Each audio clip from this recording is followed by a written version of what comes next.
As-tu déjà ressenti cette douleur profonde d'être trahi, abandonné ou humilié par quelqu'un en qui tu avais confiance? Ce moment où tu sens qu'on t'a arraché le cœur et où ton esprit ne peut penser qu'à comment faire comprendre à cette personne combien elle t'a fait de mal. Les anciens stoïciens ont découvert quelque chose de surprenant. Il existe une forme de vengeance si sophistiquée et dévastatrice que ton agresseur ne pourra jamais retrouver le sommeil en paix.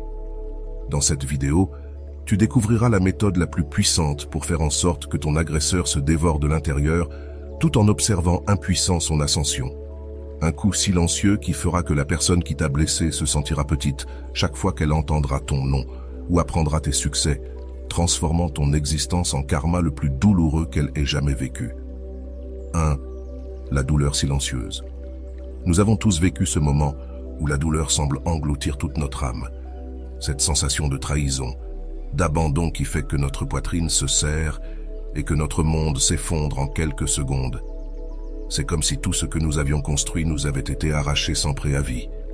Peut-être était-ce une relation de plusieurs années qui s'est terminée par une trahison, un ami proche qui nous a poignardé dans le dos, ou même un membre de la famille qui nous a humiliés alors que nous avions le plus besoin de soutien. Cette douleur initiale est comme un poison qui circule dans tout notre corps. Durant les premiers jours, nous avons à peine eu la force de sortir du lit. Le téléphone devient notre pire ennemi. Chaque notification fait accélérer notre cœur avec l'espoir que cette personne s'excusera, reconnaîtra son erreur et demandera pardon. Mais les excuses ne viennent pas. Et lorsque nous voyons des photos de cette personne souriante sur les réseaux sociaux, comme si de rien n'était, la douleur est multipliée par 1000. Nous pleurons cachés dans les toilettes du travail, perdons le sommeil en repassant chaque moment, chaque mot prononcé, en essayant de comprendre où nous avons fait une erreur ou ce que nous aurions pu faire différemment. Les amis tentent de nous consoler en nous disant que ça passera, que le temps guérit tout. Mais à ce moment-là, cela semble impossible à croire. Ce que nous voulons, c'est crier pour que tout le monde entende combien cette personne nous a blessés. Mais il se passe quelque chose de différent à l'intérieur de nous. Alors qu'une partie de notre être est détruite, une autre commence à se réveiller silencieusement. C'est comme une petite flamme allumée au milieu du chaos. Ce n'est ni de la colère, ni de la haine. C'est quelque chose de plus profond, de plus puissant. C'est la conscience que cette douleur peut devenir notre meilleure arme. Les anciens stoïciens le savaient déjà. La douleur a un but plus grand que simplement nous faire souffrir. Elle vient nous apprendre quelque chose de précieux sur nous-mêmes. C'est au fond de nous que nous découvrons notre véritable force. Cette personne qui nous a fait du mal n'a aucune idée qu'elle vient de planter la graine de sa propre insignifiance. Lorsqu'une personne nous blesse profondément, elle nous donne, sans le savoir, une option puissante. Nous pouvons nous vautrer dans la douleur ou l'utiliser comme carburant pour une transformation si profonde que cette personne se repentira amèrement le jour où elle nous a sous-estimés. Et c'est là que commence notre vengeance silencieuse. 2. La vengeance silencieuse. Imagine la scène. Pendant que ton agresseur attend de te voir détruit, quémandant des miettes d'attention ou essayant de se défendre par des scandales et des affronts, tu choisis un autre chemin, celui du silence stratégique.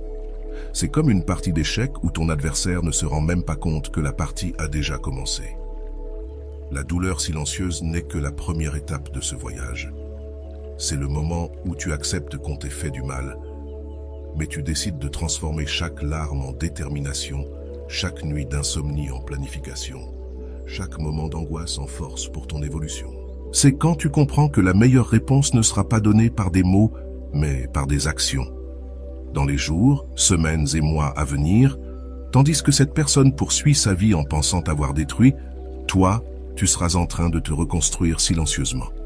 Chaque petit progrès, chaque petit changement sera un morceau dans la construction d'une version de toi-même si puissante que ta simple existence sera un rappel constant de l'erreur que cette personne a commise en te sous-estimant. Cette douleur qui te semble aujourd'hui te consumer se transformera en quelque chose de si grand que ton agresseur se sentira petit chaque fois qu'il apprendra tes réussites. Pas par vengeance directe, mais parce que chaque pas que tu feras sera un rappel de ce qu'il a perdu en choisissant de te faire du mal. Et cela, mon ami, n'est que le début de ton voyage de transformation. 3. Le pouvoir du détachement. Avant d'aller loin, je te serais reconnaissant si tu mets un j'aime à la vidéo, cela m'aiderait à continuer de diffuser cette philosophie. Si tu n'es pas encore abonné, je te recommande de t'abonner et d'activer la cloche pour ne manquer aucune vidéo. Il existe une force dévastatrice que peu de gens connaissent, mais qui a le pouvoir de rendre insignifiant quiconque t'a fait du mal. Le véritable détachement n'est pas ce détachement forcé, celui où l'on fait semblant de ne pas s'en soucier tout en vérifiant WhatsApp toutes les 5 minutes. Nous parlons de quelque chose de beaucoup plus profond et puissant. Pense à toutes les fois où tu as été accroché à ton téléphone en attendant un message qui ne venait pas, ou lorsque tu as épié les réseaux sociaux de cette personne pendant des heures, à la recherche de signes de repentir. Peut-être as-tu même envoyé des indices dans tes stories, publié des photos stratégiques ou créé des situations pour donner l'impression que tu allais très bien. Tout cela a l'effet inverse. Cela montre que tu es encore émotionnellement attaché à la personne qui t'a blessé. Le véritable pouvoir du détachement commence lorsque tu comprends une vérité fondamentale. Plus tu essaies de prouver que ça va, plus tu montres que ça te touche encore. C'est comme essayer de retenir de l'eau avec les mains. Plus tu forces, plus ça glisse entre tes doigts. Le véritable détachement, c'est quand tu laisses simplement partir, non pas par stratégie, mais par une compréhension profonde que ton énergie est trop précieuse pour être gaspillée. Imagine une personne qui t'a trahi, humilié ou abandonné. Elle espère t'avoir dévasté, quémandant de l'attention, envoyant des messages, créant du drame. Mais que se passerait-il si au lieu de cela, tu disparaissais simplement? Pas de manière dramatique, en annonçant ton départ, mais silencieusement, comme si tu fermais une porte sans bruit. Le véritable détachement, c'est quand tu arrêtes de créer des attentes vis-à-vis de cette personne, quand tu arrêtes d'attendre des excuses, des explications ou une quelconque reconnaissance. C'est quand tu comprends que rien de ce que cette personne fera ou dira ne changera ce qui s'est passé, et plus important encore, cela ne définit ni qui tu es, ni qui tu seras. Si tu es arrivé jusqu'ici, écris-le dans les commentaires. Transformation. Beaucoup de gens confondent détachement et indifférence feinte. Ils publient des photos en souriant de manière forcée. Ils s'efforcent de montrer qu'ils vont super bien et qu'ils s'en moquent complètement. Mais le véritable détachement est silencieux. C'est à ce moment-là que tu n'as plus besoin de prouver quoi que ce soit à personne, que ton bonheur ne dépend plus de la reconnaissance ou des regrets de celui qui t'a blessé.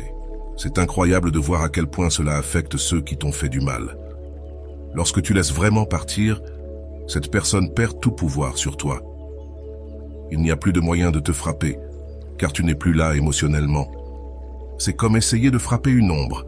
Il n'y a nulle part où frapper, et cela devient désespérant pour ceux qui sont habitués à avoir un contrôle émotionnel sur les autres.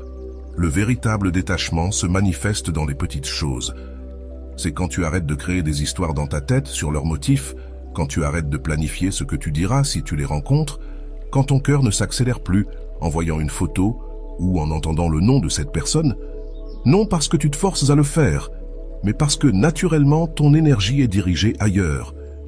Il existe une loi universelle que peu de gens connaissent. Plus tu te sépares vraiment de quelqu'un, plus cette personne se sent attirée. Non par un amour sincère ou des regrets, mais par un ego blessé. C'est comme si tu lui avais retiré tout l'oxygène qui alimentait son pouvoir sur toi. Et il n'y a rien de plus perturbant pour un agresseur que de perdre son pouvoir sur sa victime. Le pouvoir du détachement est si fort que bien souvent la personne qui t'a blessé tentera de revenir dans ta vie, non parce qu'elle a changé ou s'est sincèrement repentie, mais parce qu'elle ne peut pas supporter l'idée d'avoir perdu le contrôle sur toi. Et c'est là que réside la partie la plus puissante. Quand cela arrivera, tu seras déjà tellement distante émotionnellement que ton indifférence sera naturelle et dévastatrice. Sois ta meilleure version. Si quelque chose déstabilise complètement un agresseur, c'est de voir sa victime se transformer en quelqu'un de bien meilleur. Après la douleur, il ne s'agit pas seulement d'un changement superficiel, comme changer de coiffure ou acheter de nouveaux vêtements. Nous parlons ici d'une métamorphose si profonde qu'elle pousse la personne qui t'a blessé à remettre en question toutes ses décisions.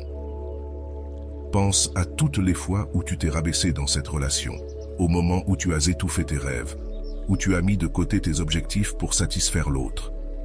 Peut-être as-tu arrêté de faire du sport, abandonné des projets importants ou éloigné des gens que tu aimais. Maintenant, c'est le moment de tout récupérer, mais de manière encore plus puissante. La transformation commence de l'intérieur vers l'extérieur.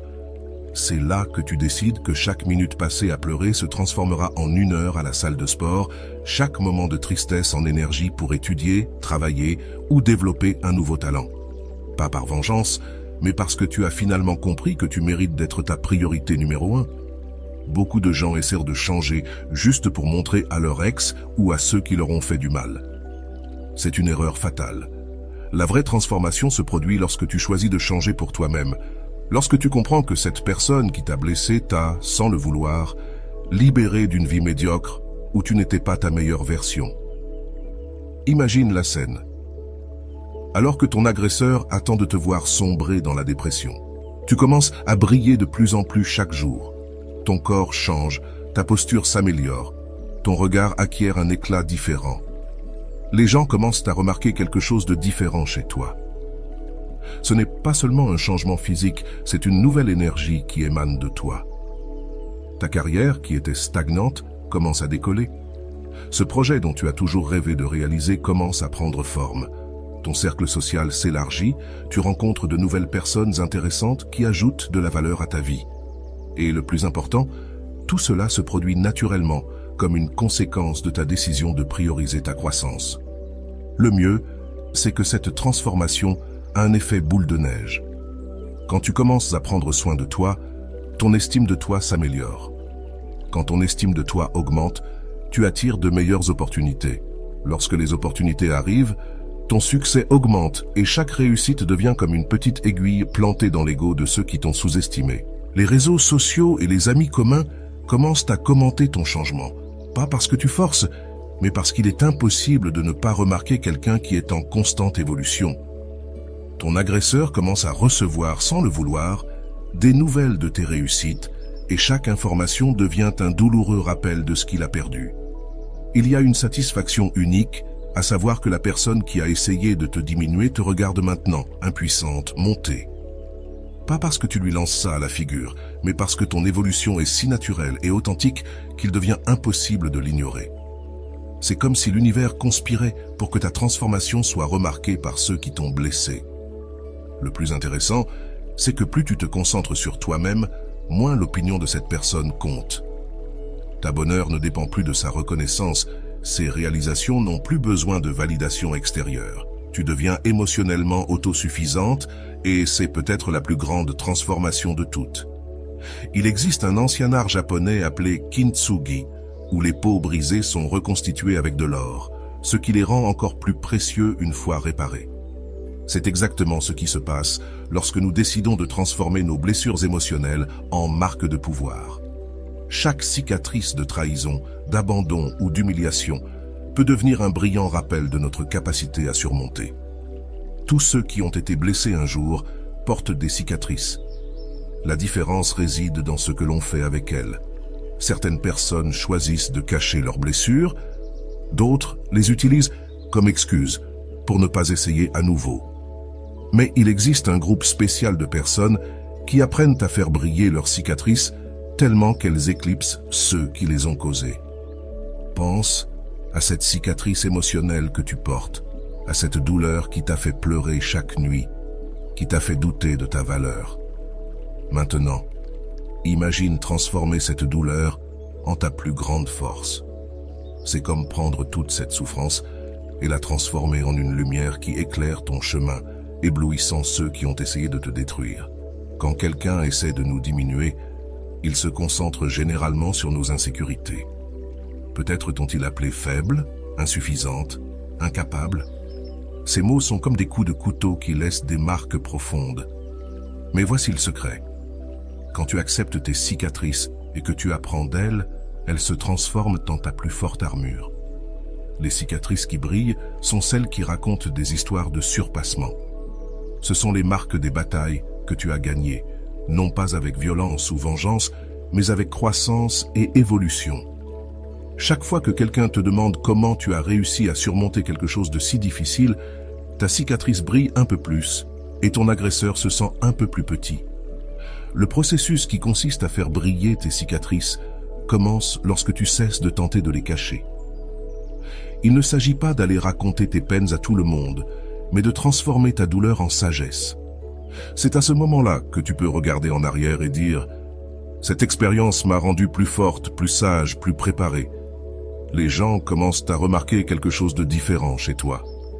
Ce n'est plus ce regard de victime, mais l'éclat de quelqu'un qui porte ses cicatrices avec fierté. Ton agresseur s'attendait à te voir détruite, mais il trouve une personne qui a transformé chaque blessure en un insigne d'honneur. C'est dévastateur pour quiconque a essayé de te briser. Ces brillantes cicatrices servent aussi d'inspiration pour les autres. Quand tu transformes ta douleur en lumière, les personnes dans des situations similaires s'approchent, cherchant à comprendre comment tu as fait. Ton exemple devient un phare pour ceux qui sont encore dans l'obscurité, et cela fait réaliser à ton agresseur qu'il a échoué dans sa tentative de te détruire. Ce qui est le plus puissant dans tout cela, c'est que tes cicatrices brillantes deviennent un rappel constant pour ceux qui t'ont blessé de l'erreur qu'ils ont commise.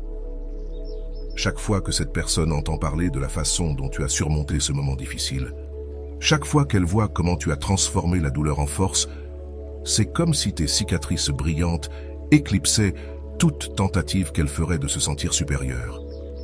Avec le temps, tu te rends compte que tes cicatrices ne sont pas des marques de faiblesse, mais des symboles de ta résilience. Elles sont la preuve vivante que non seulement tu as survécu, mais que tu es devenu quelqu'un de bien plus fort et précieux. Et il n'y a pas de revanche plus douce que de voir celui qui t'a fait du mal se rendre compte que ses tentatives de te détruire n'ont fait que te rendre plus puissant. Quand nous parlons de pardon, beaucoup de gens lèvent le nez. Après tout, pourquoi pardonner à quelqu'un qui nous a fait tant de mal? Mais il existe un type spécial de pardon que peu connaissent. Un pardon qui n'a rien à voir avec la bonté ou l'amour du prochain. C'est le pardon stratégique et calculé, qui a le pouvoir de faire sentir à ton agresseur qu'il est de plus en plus petit chaque jour qui passe. Le pardon stratégique ne signifie pas oublier ce qui s'est passé ou donner une nouvelle chance à la personne qui t'a blessé. Au contraire, c'est lorsque tu ne pardonnes pas à l'autre, mais à toi-même. C'est comme lâcher un poids qui te tirait vers le bas, mais d'une manière si élégante qu'elle laisse ton agresseur complètement désarmé. Imagine la scène. Pendant que cette personne attend de te voir pleine de douleur, de ressentiment et de désir de vengeance, tu choisis simplement de pardonner. Non, ce n'est pas ce pardon forcé de ceux qui disent « je te pardonne » avec les dents serrées, mais un pardon tellement sincère qu'il fait que l'autre se demande si vraiment il avait un pouvoir sur toi. Il y a quelque chose de très perturbant pour un abuseur quand sa victime le pardonne vraiment. C'est comme si tu lui enlevais tout le pouvoir de te faire souffrir. Quand tu gardes rancune, cette personne a encore du contrôle sur tes émotions. Mais quand tu pardonnes stratégiquement, c'est toi qui prends le contrôle du jeu. Le pardon stratégique a des phases. D'abord, tu acceptes que l'on t'ait fait du mal, puis tu comprends que cette personne a agi selon ses propres limites et traumatismes. Il ne s'agit pas de justifier ce qu'elle a fait, mais de comprendre que les petites personnes font de petites choses. Plus tu comprends cela, plus cette personne se sent diminuée devant ta grandeur. Beaucoup de gens confondent le pardon avec la réconciliation. Le pardon stratégique ne signifie pas revivre ou maintenir une relation avec la personne qui t'a fait du mal. En fait, c'est tout le contraire. Tu pardonnes et tu poursuis ta vie comme si cette personne n'avait jamais été importante. C'est dévastateur pour l'ego de la personne qui t'a blessé. Quand tu pardonnes stratégiquement, quelque chose d'intéressant se produit. Les gens autour de toi commencent à te voir différemment. Alors que ton accusateur s'attendait à ce que tout le monde te voie comme une personne amère et vengeresse, toi, tu émergeais comme une personne évoluée et mûre. Le contraste entre ton attitude élevée et la petitesse de celui qui t'a fait du mal devient de plus en plus évident. Le pardon stratégique a aussi un puissant effet secondaire. Il libère ton énergie pour des choses plus importantes. Tandis que ton accusateur perd son temps à justifier ses actions ou à attendre sa vengeance, toi, tu te concentres sur ta croissance, ton évolution et sur le fait de briller de plus en plus. C'est comme si le pardon laissait de l'espace pour que ta lumière brille encore plus. Une des parties les plus intéressantes du pardon stratégique, c'est qu'il fait souvent que ton accusateur se sent confus et mal à l'aise. Les personnes qui blessent les autres s'attendent à de la colère, de la douleur, des tentatives de vengeance. quand elles trouvent un pardon sincère, elles se sentent désorientées. C'est comme si tu avais complètement changé les règles du jeu qu'elles connaissaient. Le sommet du pardon stratégique est quand tu arrives au point de remercier réellement, intérieurement, pour tout ce qui s'est passé. Pas parce que ça a été agréable d'être blessé, mais parce que cette expérience t'a transformé en quelqu'un de bien supérieur à ce que tu étais avant. Et il n'y a rien de plus perturbant pour un abuseur que de voir sa victime le remercier pour la libération qu'il lui a apportée, sans le savoir. Il y a une phrase célèbre qui dit que le succès est la meilleure vengeance, mais peu comprennent le véritable pouvoir destructeur que le succès a sur ceux qui ont essayé de nous diminuer. On ne parle pas seulement d'argent ou de statut, on parle d'un succès tellement complet et accablant qu'il fait que l'abuseur se sent de plus en plus petit, rien qu'en existant. Pense à toutes les fois où cette personne a essayé de te convaincre que tu n'étais pas capable. Peut-être t'a-t-elle dit que tu ne pourrais jamais rien obtenir de mieux, que tu rêvais trop grand, que tu devrais te contenter de moins. Maintenant, imagine transformer chaque mot de doute en un échelon vers ton ascension. Le véritable succès commence quand tu cesses d'essayer de prouver quelque chose à la personne qui t'a fait du mal et que tu commences à te prouver à toi-même de quoi tu es capable. C'est alors que chaque critique, chaque humiliation, chaque tentative de te diminuer devient du combustible pour ton évolution. Comme une fleur qui pousse sur le bitume, tu fleuris exactement là où on a essayé de t'écraser. Les personnes qui nous font du mal projettent souvent leurs propres limites sur nous. Quand quelqu'un te dit que tu ne réussiras pas, en réalité, il parle de ses propres peurs et échecs. C'est pourquoi le succès est si dévastateur. Chaque accomplissement de ta part est un miroir qui reflète la médiocrité de ceux qui ont essayé de te limiter. Le succès comme réponse à bien des formes. Cela pourrait être une promotion au travail, un projet personnel qui décolle, une nouvelle relation saine, un changement physique impressionnant ou simplement une paix intérieure que tu n'avais jamais connue. L'important est que chaque réussite soit authentique et montre clairement à quel point tu as évolué depuis que tu t'es libéré de cette personne. Il y a quelque chose de particulièrement douloureux pour un agresseur quand il se rend compte que ses actions, au lieu de te détruire, t'ont propulsé vers un niveau bien plus élevé. C'est comme si chaque tentative de te faire du mal avait été une impulsion involontaire pour ta croissance. Ton succès devient un rappel constant de l'erreur que cette personne a commise en te sous-estimant.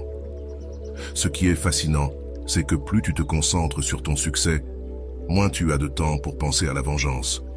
Ton agenda est tellement rempli d'accomplissements et de réalisations qu'il ne reste plus de place pour t'arrêter sur le passé. Et c'est extrêmement perturbant pour celui qui t'a fait du mal, de voir que tu es trop occupé à être heureux pour même te souvenir qu'il existe. Les réseaux sociaux et le cercle social commun commencent à montrer ton ascension de manière naturelle. Non parce que tu essaies de les forcer, mais parce qu'il est impossible de se cacher quand quelqu'un prospère vraiment. Chaque photo heureuse que tu partages, chaque réussite, chaque nouveau succès est comme une petite aiguille dans l'ego de ceux qui ont essayé de te voir échouer. Le succès attire aussi de meilleures personnes dans ta vie, tandis que ton accusateur reste coincé dans les mêmes schémas toxiques. Toi, tu construis des relations saines, tu rencontres des personnes qui te valorisent et tu crées des connexions authentiques. Le contraste entre ta nouvelle vie et l'environnement limité de celui qui t'a fait du mal devient de plus en plus évident. Quand ton succès devient indéniable, quelque chose d'intéressant se passe. Ton accusateur commence à essayer de revendiquer un peu de crédit pour ton évolution. Il peut essayer de dire qu'il a toujours cru en toi ou qu'il savait que tu pouvais le faire. C'est à ce moment-là que son silence et son indifférence deviennent la réponse la plus dévastatrice possible. Il existe un type de force qui ne se montre pas par des cris ou des menaces, une force tellement puissante qu'elle fait paraître toute agression petite et insignifiante.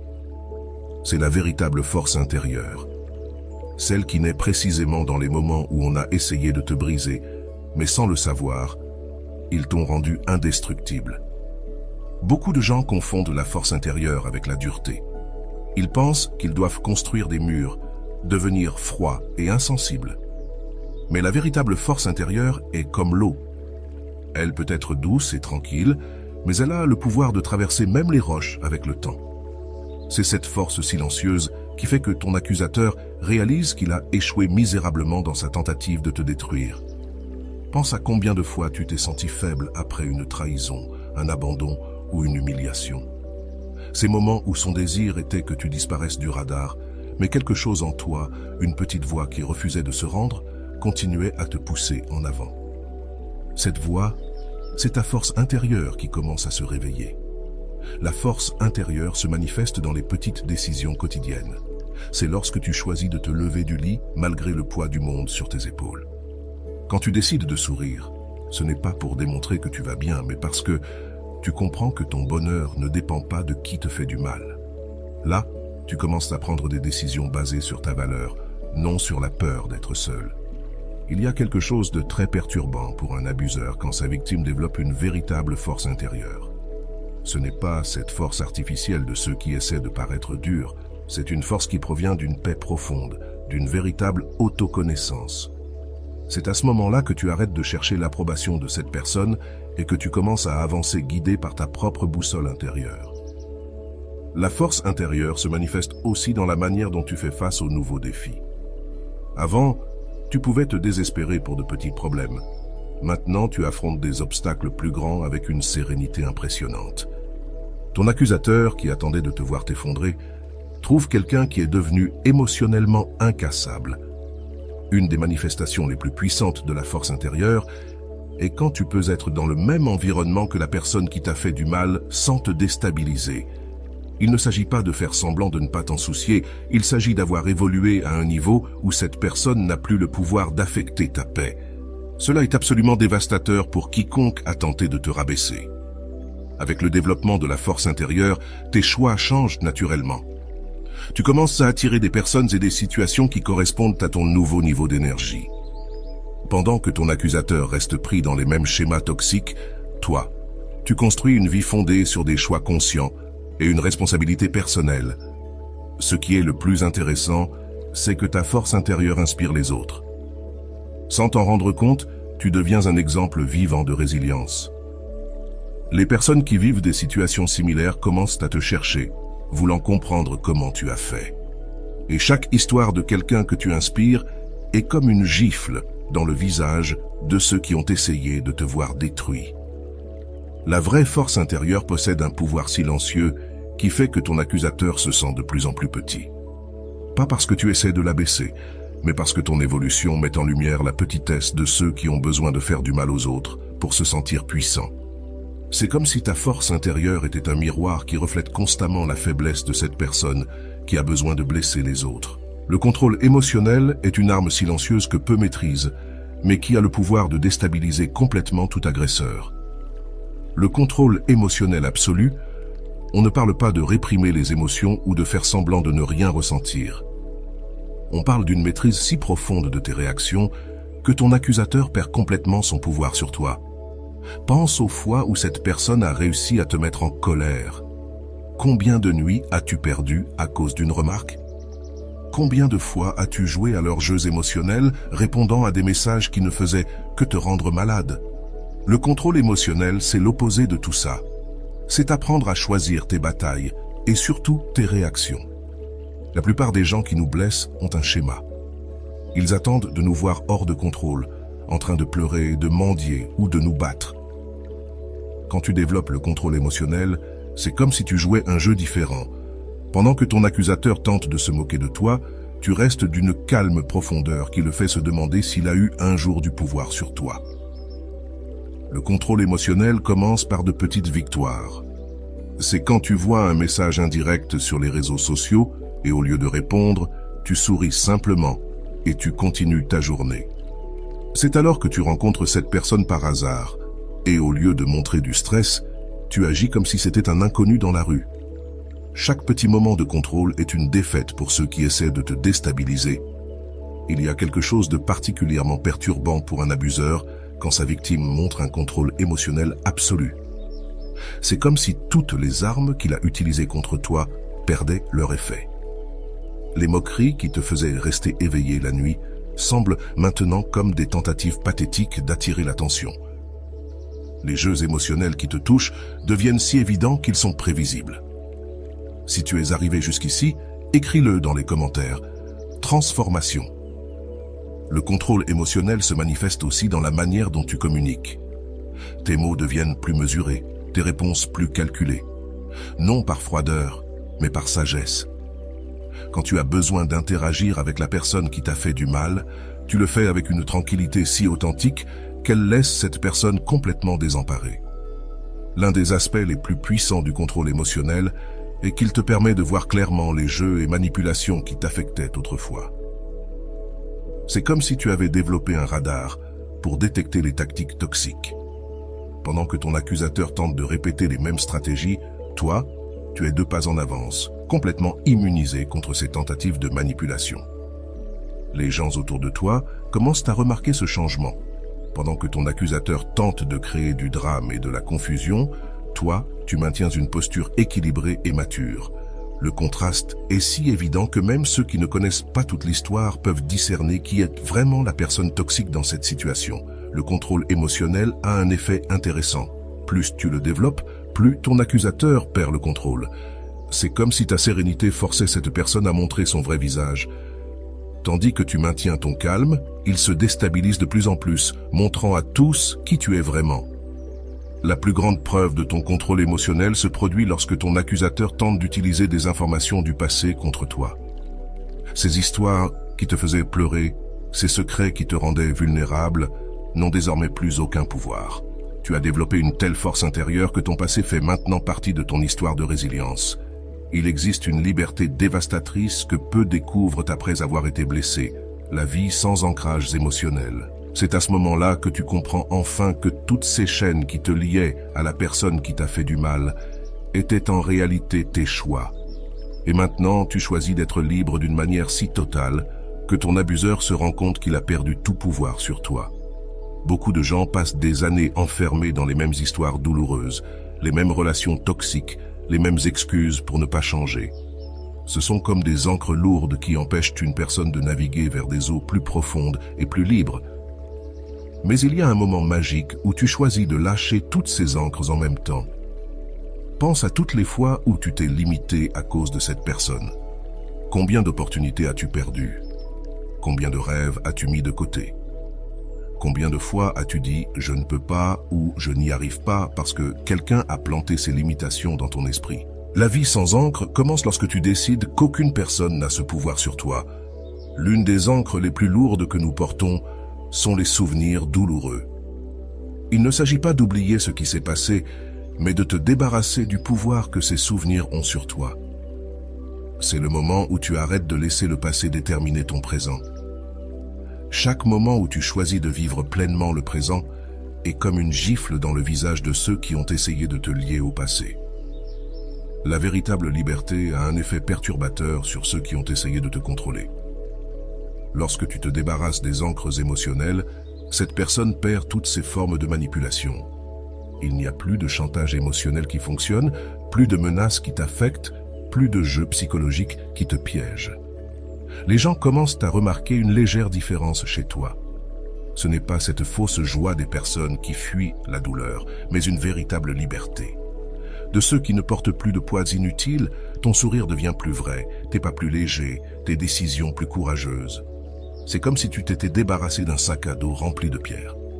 L'une des parties les plus puissantes de la vie sans ancrage, c'est que tu commences à prendre des décisions basées sur ta croissance, pas sur ta peur. Tu déménages dans une autre ville si tu le veux. Tu changes de travail quand tu sens que c'est le moment. Tu rencontres de nouvelles personnes sans peur de te blesser à nouveau. Chaque décision libre que tu prends est un rappel pour ton agresseur que tu ne te définis plus par lui. Ce qui est intéressant, c'est que lorsque tu te libères des ancres émotionnelles, ton agresseur essaie souvent de créer de nouvelles façons de t'attraper. Cela peut être à travers des amis communs, des histoires du passé ou même en essayant de créer de nouveaux drames. Mais il est trop tard. Tu as découvert ce que c'est que de voler sans poids et rien ne peut plus t'arrêter. Vivre sans ancrage signifie aussi que tu arrêtes de t'inquiéter de ce que cette personne pense ou dit de toi. Les commentaires malveillants, les rumeurs, les tentatives de ternir ton image, tout cela perd son pouvoir lorsque tu es véritablement libre. C'est comme si tu étais sur une fréquence si élevée que ces basses vibrations ne te touchent même plus. la véritable vie sans ancrage, c'est quand tu arrives au point où tu peux remercier la personne qui t'a blessé, non pas parce qu'elle t'a fait du mal, mais parce qu'elle a été le catalyseur de ta libération. Lorsque tu te rends compte que chaque tentative de te retenir t'a seulement appris à être plus libre, tu atteins un niveau de libération que ton agresseur ne pourra jamais comprendre. Il existe une sagesse stoïcienne ancienne, gardée pendant des siècles par les philosophes stoïciens, qui a le pouvoir de transformer n'importe quelle blessure en force. Il ne s'agit pas de théories compliquées ou de mots durs, mais d'une sagesse pratique et puissante qui fait que ton agresseur se rend compte qu'il t'a, sans le vouloir, transformé en quelqu'un de bien supérieur. Les stoïciens le savaient déjà. La vie ne consiste pas à ce qui t'arrive, mais à la manière dont tu réponds à ce qui t'arrive. Lorsque quelqu'un te blesse, tu as deux options. Tu peux t'attarder dans la douleur ou utiliser cette expérience comme carburant pour ton évolution. La sagesse stoïcienne t'enseigne à transformer chaque coup en un tremplin pour ton ascension. Imagine que ta vie soit comme un jeu de cartes. Tu ne peux pas contrôler les cartes que tu reçois, mais tu peux contrôler comment tu joues. Lorsque quelqu'un te trahit, t'abandonne ou t'humilie, c'est comme recevoir une mauvaise main. La sagesse stoïcienne t'enseigne à jouer ces mauvaises cartes et à finir par gagner le jeu de la vie. L'un des principes les plus puissants du stoïcisme est que personne ne peut te blesser sans ton consentement. Ce n'est pas que la douleur n'existe pas, elle existe, mais tu apprends à utiliser cette douleur comme un maître, pas comme un bourreau. Chaque fois que ton agresseur essaie de te diminuer, tu grandis un peu plus, tu deviens un peu plus sage. La sagesse stoïcienne a un effet intéressant sur ceux qui t'ont blessé. Pendant que cette personne s'attend à te voir détruit, elle trouve quelqu'un qui a transformé la douleur en force, la souffrance en sagesse. C'est comme si chaque tentative de te faire du mal n'avait fait qu'ajouter des couches de force à ton caractère. Les stoïciens enseignaient quelque chose de puissant. Ton bonheur ne peut pas dépendre de choses que tu ne contrôles pas. Tu ne contrôles pas les actions des autres, mais tu contrôles totalement leurs réactions. Lorsque tu comprends vraiment cela, ton agresseur perd tout pouvoir sur ta paix intérieure. Une des leçons les plus percutantes du stoïcisme est celle concernant la réputation. Les stoïciens disaient que la réputation ne dépend pas de toi, mais des autres. Ainsi, lorsque ton agresseur essaie de salir ton nom ou de répandre des mensonges, tu restes calme, sachant que tes actions parlent plus fort que n'importe quel ragot. La sagesse stoïcienne enseigne aussi à propos du temps. Tandis que ton agresseur perd son temps à essayer de te faire du mal, toi, tu investis chaque minute dans ta croissance. C'est comme une course où il est trop occupé à essayer de te ralentir pour se rendre compte que tu es déjà à des kilomètres devant. Il y a une tranquillité spéciale qui vient avec la sagesse stoïcienne. C'est alors que tu comprends que rien d'extérieur n'a de pouvoir réel sur ta paix intérieure. Ton agresseur peut essayer 1000 façons de te déstabiliser, mais il trouvera quelqu'un de tellement concentré sur ses valeurs que rien ne pourra le secouer. Le pinacle de la sagesse stoïcienne, c'est quand tu te rends compte que ton agresseur a été, sans le savoir, ton meilleur maître. Chaque blessure t'a appris la force, chaque trahison, la loyauté, chaque humiliation, la dignité. Tu deviens tellement supérieur à ce que tu étais avant que ta simple existence devienne une leçon pour ceux qui ont essayé de te détruire. La transformation silencieuse est celle qui se produit de manière si naturelle et discrète que, quand ton agresseur s'en rend compte, tu es déjà devenu quelqu'un de complètement différent et inaccessible. La transformation silencieuse, c'est comme une chenille qui se transforme en papillon. De l'extérieur, on dirait qu'il ne se passe rien, mais à l'intérieur, une métamorphose complète est en cours. Tandis que ton agresseur pense que tu es piégé dans le temps, tourmenté par la douleur, tu te reconstruis secrètement en quelque chose de bien plus puissant. Le pouvoir de cette transformation réside précisément dans le silence. Il ne s'agit pas de publier des citations motivantes sur les réseaux sociaux ou de faire de grandes annonces sur tes changements. Il s'agit de laisser les résultats parler d'eux-mêmes. Chaque petit changement, chaque petite victoire s'ajoute silencieusement jusqu'à ce que le résultat final soit impossible à ignorer. Pense à la façon dont l'eau transforme une roche. Ce n'est pas avec un seul coup fort, mais avec des gouttes constantes, jour après jour. Sa transformation silencieuse fonctionne de la même manière. Chaque jour où tu choisis de grandir au lieu de te venger, chaque moment où tu investis en toi plutôt que de nourrir le ressentiment est une goutte qui, avec le temps, transformera complètement ta réalité. Ce qui est intéressant avec la transformation silencieuse, c'est qu'elle surprend totalement ton agresseur. Tandis qu'il s'attend à te voir réagir, lutter ou essayer de prouver quelque chose, tu construis silencieusement une version tellement supérieure de toi-même que, lorsqu'il se rendra compte de ce qui se passe, il sera trop tard pour essayer de te diminuer. Cette transformation se produit en plusieurs couches. Sa façon de parler change subtilement. Sa posture devient plus assurée. Son regard gagne en éclat. Ce sont des changements si graduels que ceux qui te voient tous les jours ne les remarquent à peine. Mais quand quelqu'un te retrouve après des mois, l'impact est écrasant. L'un des aspects les plus puissants de la transformation silencieuse est qu'elle se produit de l'intérieur vers l'extérieur. Il ne s'agit pas de changements superficiels, mais d'une révolution intérieure si profonde qu'elle se manifeste dans tous les aspects de ta vie. Ton agresseur peut essayer de copier tes changements externes, mais il ne pourra jamais répliquer ton évolution intérieure. Les personnes autour de toi commencent à remarquer quelque chose de différent, même sans pouvoir expliquer exactement ce que c'est. C'est comme si tu émettais une nouvelle énergie, une présence plus forte. Ton agresseur, qui s'attendait à te voir avec des cicatrices visibles, trouve quelqu'un qui a transformé chaque blessure en une source secrète de pouvoir. La transformation silencieuse a aussi un effet intéressant sur ton cercle social.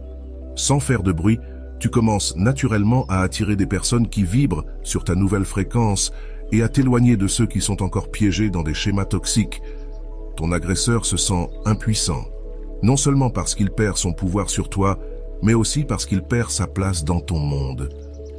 Le sommet de la transformation silencieuse, c'est quand ton agresseur essaie de reprendre contact et se rend compte qu'il fait face à quelqu'un de complètement différent.